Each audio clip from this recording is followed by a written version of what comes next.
Wait, friends. You do not want to lose this. The Social Security Administration has sent letters to millions of Americans, but experts are saying you want to keep track of this letter as it includes important information on the next cost of living adjustment. My dear friends, please do me a big favor and watch until the end of this video. Also, every Friday, I will be announcing several winners for the Walmart gift card giveaway. If you would like to enter these weekly giveaway friends, simply click and like several of my videos and then comment below the keyword of each video that you watch. The more videos that you comment on, friends, the greater your chances of winning these weekly giveaways. First, asked Mr.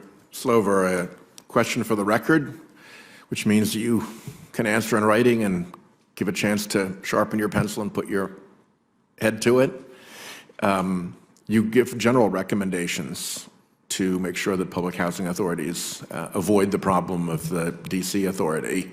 If you'd be good enough to submit for the record more detailed proposals. You have a lot of members here who've proposed legislation. None of us support fraud or abuse.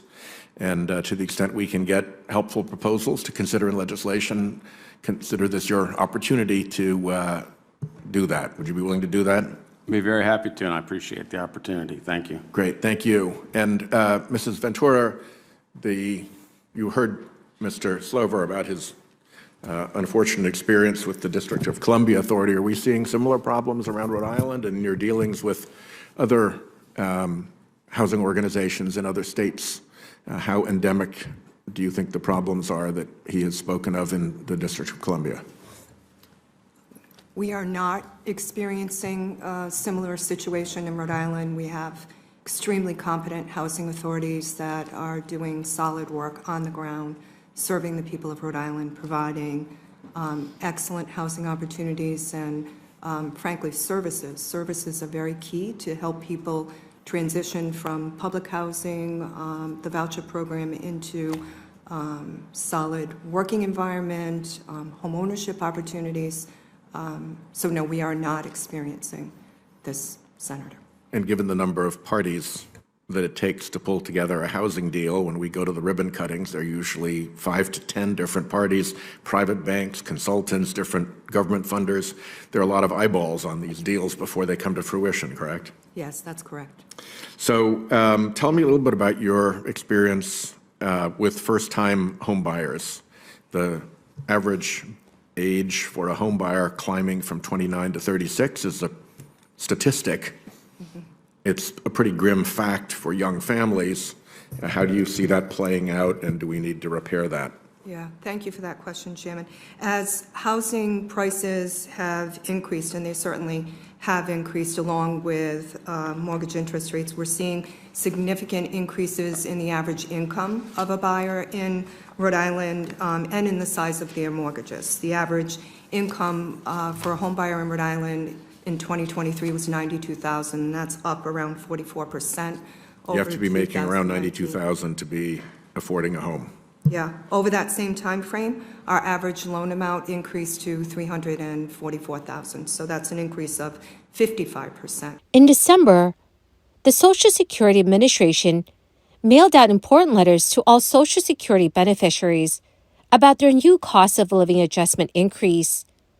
According to CNET, you do not want to lose that piece of mail, as you may need it this year. The letter shows how much your new benefit amount should be for 2024, and you may need to use it if you're planning to apply for loans or energy assistance.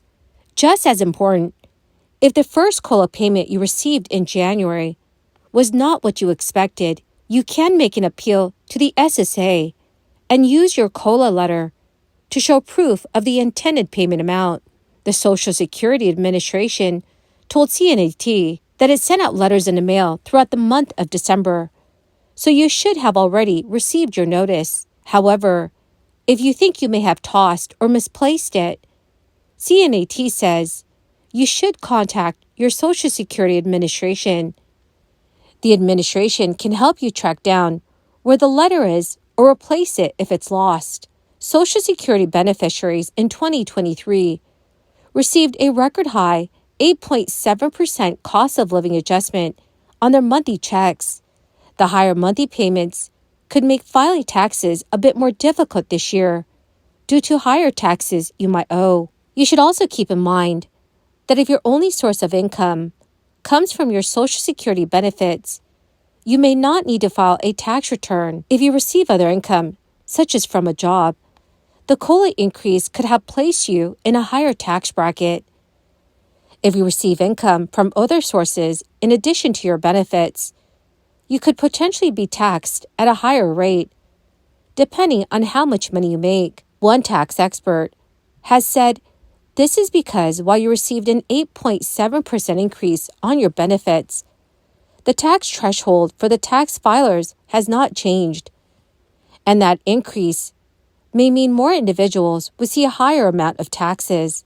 According to CNET, the IRS adjusted the tax brackets for inflation, making the standard deduction about 7% higher year over year.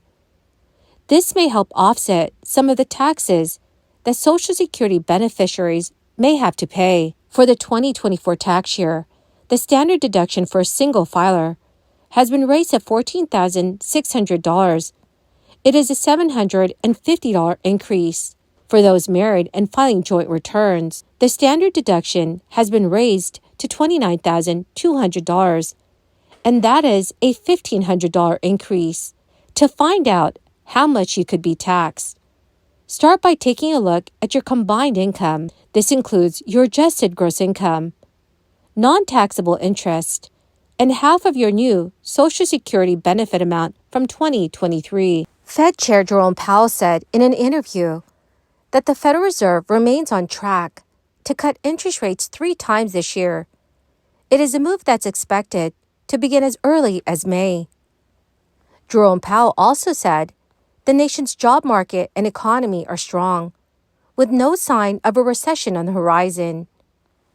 Powell's comments largely echoed remarks he gave at a news conference on Wednesday, after the Fed decided to keep its key interest rate steady at about 5.4%. That is a 22-year high.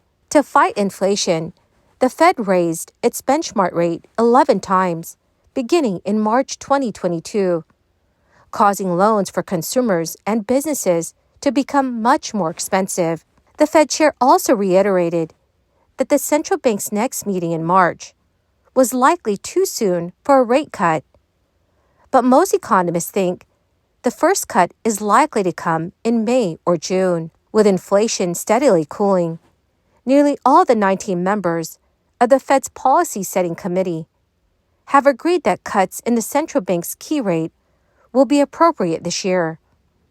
A reduction in that rate would help lower the cost of mortgages, auto loans, credit cards, and other consumer and business borrowing. Well, my great and beautiful friends, thank you very much for being part of this community.